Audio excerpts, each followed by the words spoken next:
आपातकाल के दौरान भारत के संविधान के प्रस्तावना में प्रियंबल में दो शब्द जोड़े हैं। ನಾವು ಹೇಳಿಲ್ವಾ ಆರ್ಎಸ್ಎಸ್ಗೆ ಸಂವಿಧಾನದ ಮೇಲೆ ನಂಬಿಕೆನೇ ಇಲ್ಲ. ದತ್ತಾತ್ರೇಯ ಹೊಸಬಾಳೆಯವರು ಈ ಹೇಳಿಕೆ ನೀಡಿದ ತಕ್ಷಣ ಅವರು ಅಂಬೇಡ್ಕರ್ ವಿರೋಧಿ ಆಗ್ಬಿಟ್ರ. ಇದನ್ನ ಇಂದಿರಾ ಗಾಂಧಿ ತುರ್ತು ಪರಿಸ್ಥಿತಿಯ ಸಂದರ್ಭದಲ್ಲಿ ನಮ್ಮ ಸಂವಿಧಾನಕ್ಕೆ ಸೇರಿಸಿದರು. ಹಾಗಾದ್ರೆ ದತ್ತಾತ್ರೇಯ ಹೊಸಬಾಳೆಯವರ ಆ ಹೇಳಿಕೆ ಅಂಬೇಡ್ಕರ್ ವಿರೋಧಿ ಹೇಗಾಗುತ್ತೆ? ಯಾವುದೇ ಡಿಬೇಟ್ ಇಲ್ಲದೆ ಅವರೇ ಬಹುಪರ ಕೇಳಿಕೊಂಡು ಜಾತ್ಯತೀತತೆ ಮತ್ತು ಸೋಷಿಯಲಿಸಂ ಅನ್ನುವಂತಹ ಪದವನ್ನು ಇಂದಿರಾ ಗಾಂಧಿಯವರು ಸೇರಿಸಿದರು. ಈ ರೀತಿ ಸೇರಿಸಿದಂತಹ ಪದಗಳು ಸಂವಿಧಾನದಲ್ಲಿ ಇರಬೇಕಾ? ಸ್ನೇಹಿತರೆ ನಮಸ್ಕಾರ, ಹೊಸದಿಗಂತ ಡಿಜಿಟಲ್ ಚಾನೆಲ್ಗೆ ಸ್ವಾಗತ. ನಮ್ಮ ಸಂವಿಧಾನದ ಪೀಠಿಕೆಯಲ್ಲಿ ಅಂದ್ರೆ ಪ್ರಿಯಾಂಬಲ್ ಆಫ್ ಅವರ್ ಕಾನ್ಸ್ಟಿಟ್ಯೂಷನ್, ಇದರಲ್ಲಿ ಅಳವಡಿಸಲಾಗಿರುವಂತಹ ಜಾತ್ಯತೀತತೆ ಮತ್ತು ಸೋಷಿಯಲಿಸ್ಟ್ ಅಂದ್ರೆ ಸಮಾಜವಾದ ಅನ್ನುವಂತಹ ಪದಗಳನ್ನ ಯಾಕೆ ಸೇರಿಸಲಾಯಿತು? ಈ ಬಗ್ಗೆ ಒಂದಷ್ಟು ಚರ್ಚೆ ಆಗಬೇಕಾಗಿದೆ. ಮೂಲ ಸಂವಿಧಾನದಲ್ಲಿ ಅಂದ್ರೆ ಅಂಬೇಡ್ಕರ್ ಅವರು ದೇಶಕ್ಕೆ ಕೊಟ್ಟಂತಹ ಮೂಲ ಸಂವಿಧಾನದಲ್ಲಿ ಈ ಎರಡು ಪದಗಳು ಇರಲಿಲ್ಲ. ಅದನ್ನ ಆಮೇಲೆ ಇಂದಿರಾ ಗಾಂಧಿಯವರು ತುರ್ತು ಪರಿಸ್ಥಿತಿಯ ಕಾಲದಲ್ಲಿ ಸೇರಿಸಿದರು.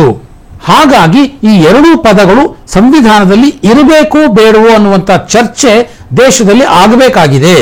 आपातकाल के दौरान भारत के संविधान के प्रस्तावना में प्रियंबल में दो शब्द जोड़े हैं.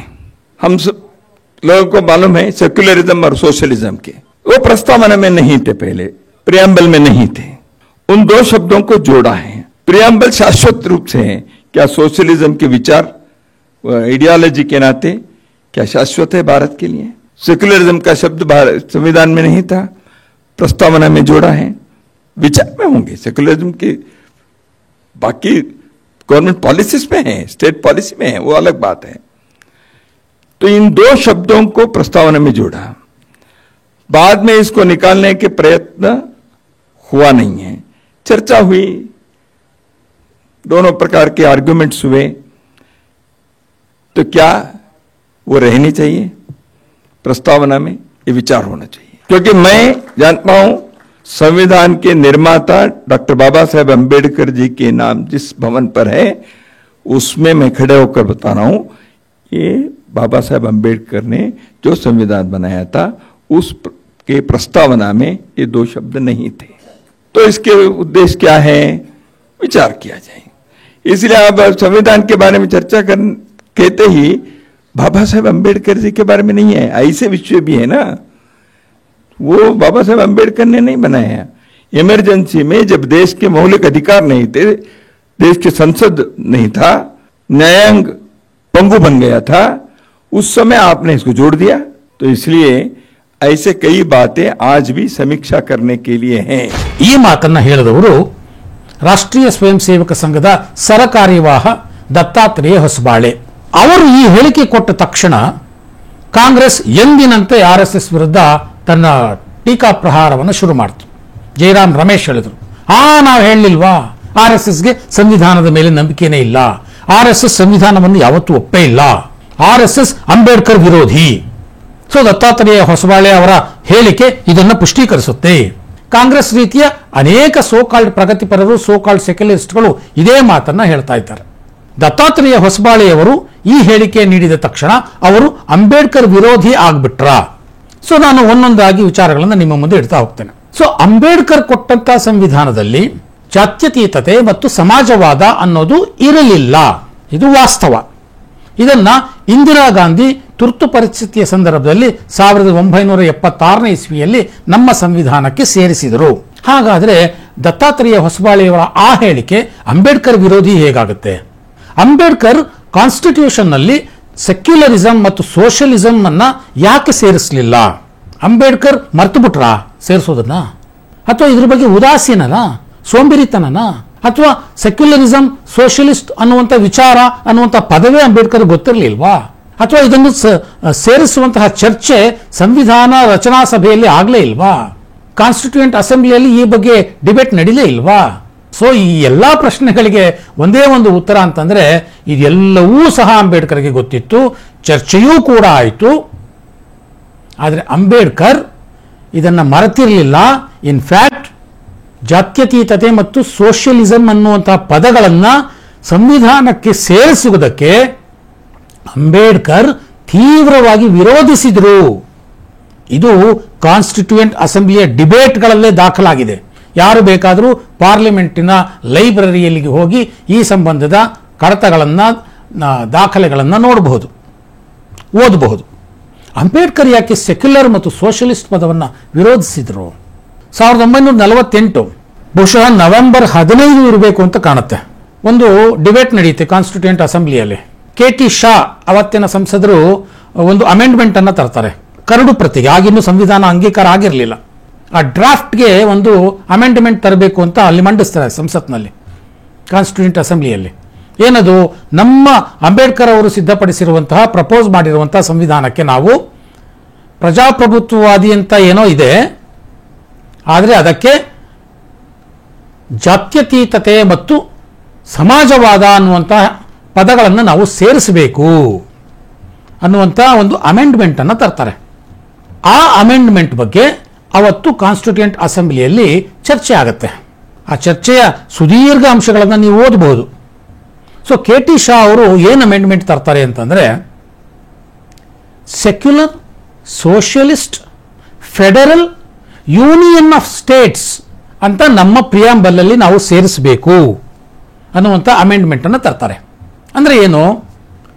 ಜಾತ್ಯತೀತ, ಸಮಾಜವಾದಿ, ಸಂಯುಕ್ತ ರಾಜ್ಯಗಳ ಒಕ್ಕೂಟ ನಮ್ಮ ಭಾರತ ಅಂತ ಸೇರಿಸಬೇಕು. ಆದರೆ ಅಂಬೇಡ್ಕರ್ ಅದನ್ನು ಸ್ಪಷ್ಟವಾಗಿ ವಿರೋಧಿಸ್ತಾರೆ. ಕಾರಣ ಏನು ಅಂತಂದರೆ, ಅಂಬೇಡ್ಕರ್ ಎಳೆ ಎಳೆಯಾಗಿ ಹೇಳ್ತಾ ಹೋಗ್ತಾರೆ. ಅಂಬೇಡ್ಕರ್ ಬಹಳ ಮುಖ್ಯವಾಗಿ ನಂಬಿದ್ದು ಪ್ರಜಾಪ್ರಭುತ್ವದಲ್ಲಿ. ಸೊ ಪ್ರಜಾಪ್ರಭುತ್ವ ಅಂದ ಮೇಲೆ ನಮ್ಮ ಆಡಳಿತ ಹೇಗಿರಬೇಕು ಅಂತ ನಿರ್ಧರಿಸುವ ಮೊಟ್ಟ ಮೊದಲ ಹಕ್ಕು ನಮ್ಮ ಜನರದ್ದೇ. ಹಾಗಾಗಿ ನಮಗೆ ಜಾತ್ಯತೀತ ಭಾರತ ಬೇಕು, ನಮಗೆ ಸೋಷಲಿಸ್ಟ್ ಭಾರತ ಬೇಕು, ನಮಗೆ ಗಣರಾಜ್ಯ ಬೇಕು, ನಮಗೆ ಕಮ್ಯುನಿಸಂ ಬೇಕು ಅನ್ನುವಂಥದ್ದನ್ನು ಜನರೇ ನಿರ್ಧರಿಸ್ತಾರೆ. ಕಾಲ ಕಾಲಕ್ಕೆ ಏನು ಬೇಕು ಅನ್ನೋದನ್ನ ಜನರೇ ನಿರ್ಧರಿಸುವ ಹಾಗೆ ನಮ್ಮ ಪ್ರಜಾಪ್ರಭುತ್ವ ವ್ಯವಸ್ಥೆಯನ್ನು ನಾವು ಸಿದ್ಧಪಡಿಸಿದ್ದೇವೆ. ಆ ರೀತಿಯ ಸಂವಿಧಾನವನ್ನು ನಾವು ಕೊಡ್ತಾ ಇದ್ದೇವೆ. ಹಾಗಾಗಿ ಸಂವಿಧಾನದಲ್ಲಿ ಜಾತ್ಯತೀತತೆ ಮತ್ತು ಸಮಾಜವಾದ ಅನ್ನುವಂಥ ಹೆಸರುಗಳನ್ನು, ಪದಗಳನ್ನು ಸೇರಿಸುವ ಅವಶ್ಯಕತೆ ಇಲ್ಲ. ಇದು ಸ್ಪಷ್ಟವಾಗಿ ಅಂಬೇಡ್ಕರ್ ಹೇಳಿದ ಮಾತು. ಸೊ ಯಾವುದನ್ನೇ ಆಗಲಿ ಆನ್ ಪೇಪರ್ಸ್ ಹಾಕಿಬಿಟ್ಟು ಅದನ್ನು ನಾವು ಮುಂದಿನ ಪೀಳಿಗೆಗೆ ಹೇರುವಂತಹದ್ದನ್ನು ಮಾಡೋದಾದರೆ ಅದು ಪ್ರಜಾಪ್ರಭುತ್ವದ ಕಗ್ಗೊಲೆ ಆಗುತ್ತೆ. ಪ್ರಜಾಪ್ರಭುತ್ವದ ಮೂಲ ಆಶಯಕ್ಕೆ ಅದು ಧಕ್ಕೆ ತರುತ್ತೆ. ಹಾಗಾಗಿ ಸೋಷಿಯಲಿಸಂ ಪದ ಸಾಧ್ಯವೇ ಇಲ್ಲ ಸೇರಿಸೋದಕ್ಕೆ. ಸೆಕ್ಯುಲರಿಸಂ ಬಗ್ಗೆನೂ ಅಷ್ಟೇ. ಅಂಬೇಡ್ಕರ್ ಮತ್ತು ನೆಹರು ಅವರ ವಾದ ಒಂದೇ ಆಗಿತ್ತು. ಭಾರತದಲ್ಲಿ ನಾವು ಅನುಸರಿಸಬೇಕು ಅಂದುಕೊಂಡಿರುವಂತಹ ಸೆಕ್ಯುಲರಿಸಂ ಬೇರೆ, ಐರೋಪ್ಯ ದೇಶಗಳಿಂದ ಎರವಲು ಪಡೆದಂತಹ ಸೆಕ್ಯುಲರಿಸಂ ಅನ್ನುವಂಥ ಕಾನ್ಸೆಪ್ಟ್ ಬೇರೆ. ಯುರೋಪ್ನಲ್ಲಿ ಚರ್ಚ್ಗಳ ದಬ್ಬಾಳಿಕೆಯನ್ನು ವಿರೋಧಿಸಿ ಹುಟ್ಟುಕೊಂಡಂತಹ ಒಂದು ಸಿದ್ಧಾಂತ ಸೆಕ್ಯುಲರಿಸಂ. ಅದು ಇಲ್ಲಿಗೆ ಅಪ್ಲೈ ಆಗೋದೇ ಇಲ್ಲ. ಮತ್ತು ಎರಡನೇದಾಗಿ ನಾವು ನಮ್ಮ ಸಂವಿಧಾನದಲ್ಲೇ ಆಡಳಿತ ಮತ್ತು ಧರ್ಮವನ್ನು ಬೇರ್ಪಡಿಸಿದ್ದೇವೆ.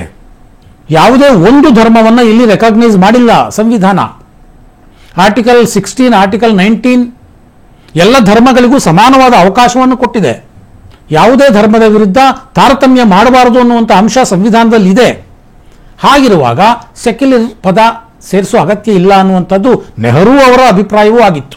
ಹಾಗಾಗಿಯೇ ಅಂಬೇಡ್ಕರ್ ಕೊಟ್ಟಂತಹ ಮೂಲ ಸಂವಿಧಾನದಲ್ಲಿ ಈ ಎರಡು ಪದಗಳು ಇರಲಿಲ್ಲ. ಮೂಲ ಸಂವಿಧಾನದಲ್ಲಿ ಏನಿತ್ತು ಹಾಗಾದರೆ? V the people of sovereign India, ನಮ್ಮದು ಏನು ಸಾರ್ವಭೌಮ ರಾಷ್ಟ್ರ ಅನ್ನುವಂಥದ್ದಿತ್ತು. ಈಕ್ವಾಲಿಟಿ ಅನ್ನುವಂಥ ಪದ ಇತ್ತು, ಸಮಾನತೆ ಅನ್ನುವಂಥ ಪದ, ಜೊತೆಗೆ ಡಿಗ್ನಿಟಿ ಆಫ್ ಇಂಡಿವಿಜುವಲ್ಸ್, ಅದಕ್ಕೆ ತಾರತಮ್ಯ ಬರಬಾರದು ಅನ್ನುವಂಥ ಪದ ಇತ್ತು. ಸೊ ಎಲ್ಲ ಪದಗಳು ಭಾರತದ ಪ್ರತಿಯೊಬ್ಬ ನಾಗರಿಕರಿಗೂ ಅನ್ವಯಿಸುವ ತಾನೆ, ಧರ್ಮಾತೀತವಾಗಿ, ಜಾತ್ಯತೀತವಾಗಿ. ಇಂಥ ಸಂವಿಧಾನಕ್ಕೆ ಜಾತ್ಯತೀತತೆ ಮತ್ತು ಸೋಷಲಿಸ್ಟ್ ಅನ್ನುವಂಥ ಪದವನ್ನು ಹಾಗಾದರೆ ಇಂದಿರಾ ಗಾಂಧಿಯವರು ಯಾಕೆ ಸೇರಿಸಿದರು? ನೆಹರು ದಡ್ರು, ಅಂಬೇಡ್ಕರ್ ದಡ್ರು, ಹಾಗಾಗಿ ಇಂದಿರಾ ಗಾಂಧಿಯವರು ಇದನ್ನು ಸೇರಿಸಿದ್ರ? ಇಲ್ಲ. ಅವತ್ತಿನ ಸಂದರ್ಭ ಹೇಳ್ತೀನಿ ಕೇಳಿ ಸ್ನೇಹಿತರೆ. ತುರ್ತು ಪರಿಸ್ಥಿತಿಯನ್ನು ಹೇರಿದರು. ನಿಮ್ಗೆ ಈಗಾಗಲೇ ಗೊತ್ತಿದೆ ತುರ್ತು ಪರಿಸ್ಥಿತಿ ಯಾಕೆ ಹೇರಿಕೆ ಆಯಿತು ಅನ್ನೋದು. ಆ ತುರ್ತು ಪರಿಸ್ಥಿತಿಯ ಸಂದರ್ಭದಲ್ಲಿ ಮುಂದಿನ ದಿನಗಳಲ್ಲಿ ಕಾಂಗ್ರೆಸ್ ಪಕ್ಷವನ್ನ ಅಥವಾ ತನ್ನ ಆಡಳಿತವನ್ನ ಇನ್ನಷ್ಟು ಬಿಗಿಗೊಳಿಸಬೇಕಾಗಿತ್ತು ಇಂದಿರಾ ಗಾಂಧಿಯವರು. ಹಾಗಾಗಿ ವಿರೋಧ ಪಕ್ಷಗಳನ್ನು ಸದೆಬಡಿಬೇಕಾಗಿತ್ತು. ಇನ್ನೆಂದೂ ಸಹ ವಿರೋಧ ಪಕ್ಷಗಳೇ ತಲೆ ಎತ್ತಬಾರದು. ಆ ರೀತಿಯಲ್ಲಿ ಎಮರ್ಜೆನ್ಸಿಯಲ್ಲಿ ಏನೆಲ್ಲ ದೌರ್ಜನ್ಯಗಳಾಯಿತು ನಾವೆಲ್ಲ ಕೇಳಿದ್ದೇವೆ. ಅಂಥ ಸಂದರ್ಭದಲ್ಲಿ ಇಂದಿರಾ ಗಾಂಧಿಯವರು ಸೆಕ್ಯುಲರ್ ಮತ್ತು ಸೋಷಲಿಸ್ಟ್ ಅನ್ನೋ ಪದವನ್ನು ಸೇರಿಸಿದ್ರು. ಸೆಕ್ಯುಲರ್ ಅಂತ ಯಾಕೆ ಸೇರಿಸಿದ್ರು? ಇಂದಿರಾ ಗಾಂಧಿಯವರು ಪ್ರಧಾನಿ ಆಗ್ತಿದ್ದಾಗಲೇ 1966ರಲ್ಲಿ ಪಾರ್ಲಿಮೆಂಟ್ ಮುಂದೆ ಒಂದು ಬಹಳ ದೊಡ್ಡ ಪ್ರತಿಭಟನೆ ಆಯಿತು. ಹಿಂದೂ ಮಹಾಸಭಾ ಮತ್ತು ಭಾರತೀಯ ಜನಸಂಘ ಜಂಟಿಯಾಗಿ ಆ ಪ್ರತಿಭಟನೆಯನ್ನು ಹಮ್ಮಿಕೊಂಡಿತ್ತು. ಅದಕ್ಕೆ ಕಾರಣ ಆಗಿದ್ದು ಒಂದು ಪ್ರಮುಖವಾದಂಥ ಬೇಡಿಕೆ, ಗೋಹತ್ಯಾ ನಿಷೇಧ ಕಾನೂನನ್ನು ಜಾರಿಗೆ ತರಬೇಕು ಅಂತ ಆಗ್ರಹಿಸಿ ಆವತ್ತು ಪಾರ್ಲಿಮೆಂಟ್ ಮುಂದೆ ಬಹಳ ದೊಡ್ಡ ಪ್ರತಿಭಟನೆ, ಸಾಧು ಸಂತರು ಸಾವಿರಾರು ಸಂಖ್ಯೆಯಲ್ಲಿ ಬಂದಿದ್ದರು. ಆಗ ಇಂದಿರಾ ಗಾಂಧಿ ಮುಲಾಜಿಲ್ದಂಗೆ ಗೋಲಿಬಾರ್ಗೆ ಆರ್ಡರ್ ಮಾಡಿದರು. 375 ಜನ ಸಾಧು ಸಂತರು ಪೊಲೀಸ್ ಗೋಲಿಬಾರ್ಗೆ ಸಾವನ್ನಪ್ಪಿದರು. ಆ ಆಕ್ರೋಶ ಸಾಧು ಸಂತರಲ್ಲಿ ಮತ್ತು ಹಿಂದೂ ಬಾಂಧವರಲ್ಲಿ, ಹಿಂದೂ ಸಮಾಜದಲ್ಲಿ ಮಡುಗಟ್ಟಿತ್ತು. ಭಾರತೀಯ ಜನಸಂಘ ದಿನೇ ದಿನೇ ಹಿಂದೂ ಮೌಲ್ಯಗಳ ಆಧಾರದ ಮೇಲೆ ಕಟ್ಟಿದಂಥ ಪಕ್ಷ ಅದು ದಿನೇ ದಿನೇ ಪ್ರಬಲವಾಗ್ತಾ ಇತ್ತು, ತನ್ನ ಬಲವನ್ನು ವಿಸ್ತರಿಸಿಕೊಳ್ತಾ ಇತ್ತು. ಕಾಂಗ್ರೆಸ್ಸಿಗೆ ಪರ್ಯಾಯವೇ ಇಲ್ಲ ಅನ್ನುವಂಥ ಒಂದು ಸನ್ನಿವೇಶ ಇದ್ದ ಸಂದರ್ಭದಲ್ಲಿ ಈ ಹಿಂದೂ ಮೌಲ್ಯಗಳ ಆಧಾರದ ಮೇಲೆ ರಾಜಕೀಯ ಪಕ್ಷ ಒಂದು ತಲೆ ಎತ್ತಾ ಇದೆ ಅನ್ನೋದನ್ನು ಸಹಿಸಿಕೊಳ್ಳೋಕೆ ಇಂದಿರಾ ಗಾಂಧಿಗೆ ಆಗಲಿಲ್ಲ. ಹಾಗಾಗಿ ಏನಾದರೂ ಮಾಡಿ ಇದಕ್ಕೆ ಕಡಿವಾಣ ಹಾಕಬೇಕು ಅಂತ ಸೆಕ್ಯುಲರ್ ಅನ್ನೋ ಪದವನ್ನು ಪ್ರಿಯಾಂಬಲಲ್ಲಿ ಸೇರಿಸ್ಬಿಟ್ರು. ಅದರ ಜೊತೆಗೆ ಸೋಷಲಿಸ್ಟ್ ಅನ್ನುವಂಥ ಪದವನ್ನು ಸೇರಿಸಿದರು. ಆಗ ಇಂದಿರಾ ಗಾಂಧಿಗೆ ಅಮೆರಿಕಾದ ಬಂಡವಾಳಶಾಹಿ ಧೋರಣೆಗಳು ಹಿಡಿಸ್ತಾ ಇರಲಿಲ್ಲ. ಹಾಗಾಗಿ ಸೋಷಲಿಸ್ಟ್ ಅನ್ನುವಂಥ ಪದವನ್ನು ಸೇರಿಸಿದ್ರು. ಆಯಿತು, ಇದನ್ನು ಸೇರಿಸೋದಕ್ಕೆ ಅಥವಾ ಸಂವಿಧಾನಕ್ಕೆ ತಿದ್ದುಪಡಿ ತರೋದಕ್ಕೆ ಸ್ವತಃ ಅಂಬೇಡ್ಕರ್ ಅವರೇ ಅವಕಾಶಗಳನ್ನು ಕೊಟ್ಟಿದ್ದಾರೆ. ಆದರೆ ಯಾವ ರೀತಿ ತಿದ್ದುಪಡಿ ತರಬೇಕು? ಈ ತಿದ್ದುಪಡಿ ತರುವಾಗ ಅದನ್ನು ಸಂಸತ್ತಿನಲ್ಲಿ ಮಂಡಿಸಬೇಕು, ಸಂಸತ್ತಿನಲ್ಲಿ ಚರ್ಚೆ ಆಗಬೇಕು, ಅದರ ಆಗು ಹೋಗುಗಳು ಏನಾದರೂ ಇದ್ರೆ ಅದಕ್ಕೊಂಚೂರು ತಿದ್ದುಪಡಿ ತರೋದಿದ್ರೆ ತರಬೇಕು. ಆದಮೇಲೆ ಅದು ಬಹುಮತದ ಆಧಾರದ ಮೇಲೆ ಅಂಗೀಕಾರ ಆಗಬೇಕು. ಆಮೇಲೆ ಅದನ್ನು ರಾಷ್ಟ್ರಪತಿಗಳ ಅಂಗೀಕಾರಕ್ಕೆ ಕಳಿಸಬೇಕು, ರಾಷ್ಟ್ರಪತಿಗಳ ಒಪ್ಪಿಗೆ ಪಡಿಬೇಕು. ಇದು ತಾನೇ ಮೊನ್ನೆ ವಕ್ಫ್ ತಿದ್ದುಪಡಿಗೂ ಸಹ ಇದೇ ರೀತಿ ಆಗಬೇಕು ಅಂತ ಇದೇ ಕಾಂಗ್ರೆಸ್ ಆಗ್ರಹ ಪಡಿಸಿತ್ತು. ಅದರಂತೆ ಚರ್ಚೆಗಳು ಆಯಿತು, ಅದರಂತೆಯೇ ಮಸೂದೆ ಅಂಗೀಕಾರನೂ ಆಯಿತು. ಆದರೆ ಆಗ ಇಂದಿರಾ ಗಾಂಧಿ ಮಾಡಿದ್ದೇನು? 1975ರ ತುರ್ತು ಪರಿಸ್ಥಿತಿಯಲ್ಲಿ ಎಲ್ಲ ರಾಜಕೀಯ ನಾಯಕರನ್ನು ಜೈಲಿಗಟ್ಟಿದ್ರು. ಸಂಸತ್ತಿನಲ್ಲಿ ಒಬ್ಬನೇ ಒಬ್ಬ ವಿರೋಧ ಪಕ್ಷದ ನಾಯಕ ಇಲ್ಲ, ಎಲ್ಲರ ಧ್ವನಿಯನ್ನು ಅಡಗಿಸಲಾಯಿತು. There was no freedom of speech, freedom of expression, freedom of press. ಕೋರ್ಟಿನ ಅಧಿಕಾರವನ್ನು ಮೊಟಕುಗೊಳಿಸಲಾಯಿತು. ಸಂಸತ್ ಹೇಳಿದ್ದೇ ಅಂತಿಮ, ಮುಗಿದೋಯ್ತು. ಕೋರ್ಟ್ಗೆ ಹೋಗುವಂಥ ಒಂದು ಪ್ರಮೇಯನೇ ಇಲ್ಲ. ಈ ರೀತಿಯ ತಿದ್ದುಪಡಿಗಳದ್ದೆಲ್ಲ ಸೇರಿಸಿ ಯಾವುದೇ ಡಿಬೇಟ್ ಇಲ್ಲದಲ್ಲಿ ಅವರೇ ಬಹುಪರ ಕೇಳಿಕೊಂಡು ಜಾತ್ಯತೀತತೆ ಮತ್ತು ಸೋಷಿಯಲಿಸಮ್ ಅನ್ನುವಂಥ ಪದವನ್ನು ಇಂದಿರಾ ಗಾಂಧಿಯವರು ಸೇರಿಸಿದ್ರು. ಈಗ ಹೇಳಿ ಸ್ನೇಹಿತರೆ, ಸಂವಿಧಾನದ ಪುಸ್ತಕ ಇಟ್ಕೊಂಡು ಸಂವಿಧಾನವನ್ನು ರಕ್ಷಿಸಬೇಕು ಅಂತ ಯಾರು ಮಾತಾಡ್ತಾರಲ್ಲ, ಅವರದೇ ಪಕ್ಷ ಯಾವ ರೀತಿ ಸಂವಿಧಾನದ ಕಗ್ಗೊಲೆ ಮಾಡಿತ್ತು ಅನ್ನೋದನ್ನು, ಈ ರೀತಿ ಸೇರಿಸಿದಂಥ ಪದಗಳು ಸಂವಿಧಾನದಲ್ಲಿ ಇರಬೇಕಾ, ಈ ಬಗ್ಗೆ ಚರ್ಚೆ ಆಗಲಿ ದೇಶದಲ್ಲಿ ಅಂತ ದತ್ತಾತ್ರೇಯ ಹೊಸಬಾಳೆ ಹೇಳಿದರೆ ತಪ್ಪೇನಿದೆ ಅಲ್ವಾ? ಸೊ ಚರ್ಚೆ ಅನ್ನೋದು ಪ್ರಜಾಪ್ರಭುತ್ವದ ಒಂದು ಮೂಲ ಗುಣ. ಹೀಗೆ ಅಸಾಂವಿಧಾನಿಕವಾಗಿ ಪ್ರಜಾಪ್ರಭುತ್ವದ ಕಗ್ಗೊಲೆ ಮಾಡಿ ಸೇರಿದಂತಹ ಪದಗಳು ಭಾರತದ ಸಮಾಜಕ್ಕೆ, ಭಾರತೀಯ ಸಮಾಜಕ್ಕೆ ಒಗ್ಗುತ್ತಾ ಅನ್ನುವಂಥ ಒಂದು ಚರ್ಚೆ ಆಗಬೇಕಲ್ವಾ? ಆ ಚರ್ಚೆ ಆಗಲಿ ಅಂತ ಹೇಳೋದ್ರಲ್ಲಿ ತಪ್ಪೇನಿದೆ? ಇದಕ್ಕೆ ಯಾಕಿಷ್ಟು ಆಕ್ರೋಶ ಗೊತ್ತಿಲ್ಲ. ಆದರೆ ಈ ಬಗ್ಗೆ ದತ್ತಾತ್ರೇಯ ಹೊಸಬಾಳೆಯವರ ಹೇಳಿಕೆ ಒಂದು ಚರ್ಚೆಯನ್ನಂತೂ ಹುಟ್ಟು ಹಾಕಿದೆ ಅನ್ನೋದಂತೂ ಸತ್ಯ.